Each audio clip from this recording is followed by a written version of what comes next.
Number 19 غلطی دعاؤں میں جو ہوتی ہے اس میں ایک غلطی بھی ہے کہ صرف دعا کے لیے، اجتماعی دعا کے لیے لوگ جمع ہوں، اجتماعی دعا کے لیے جمع ہونا یہ بھی بدعت ہے، یہ پسندیدہ چیز نہیں ہے۔ ابو عثمان روایت کرتے ہیں کہ عمر رضی اللہ تعالیٰ کے ایک عامل نے، ایک گورنر یا جو بھی عامل بنایا تھا، انہوں نے ان کی طرف خط لکھا، انہا ہنا قوما یجتمعون، ہمارے ہاں کچھ لوگ جمع ہوتے ہیں، فیدعون للمسلمین وللامیر، پھر دعا کرنا شروع کرتے ہیں سارے مسلمانوں کے لیے اور مسلمانوں کے حاکم کے لیے، امیر کے لیے، تو جمع ہوتے ہیں دعا کرتے ہیں، تو اس طرح سے ہمیشہ ان کا معمول ہے۔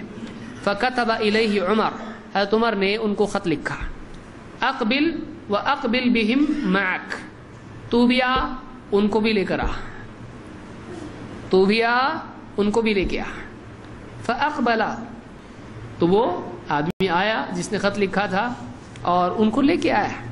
وقال عمر للبواب، حضرت عمر رضی اللہ تعالیٰ نے جو چوکیدار تھا دروازے پر، اس سے کہا اعد لی صوتن، میرا چابک لے کر آ، میرا ہنٹر لے گیا درہ۔ فلما دخلوا على عمر اقبل على امیرہم ضربا بالصوت، جب وہ لوگ آئے حضرت عمر نے وہ درہ لے کے ان کا جو امیر تھا اس کی پٹائی کر دی۔ فقال یا عمر انا لسنا اولئک الذین، یعنی اولئک قوم یاتون من قبل المشرق، اس آدمی نے کہا امیر المومنین میں ان میں سے نہیں ہوں، یعنی میں ان لوگوں میں سے نہیں ہوں جو مشرق سے آئے ہیں، کیونکہ فتنہ کہاں سے آئے گا؟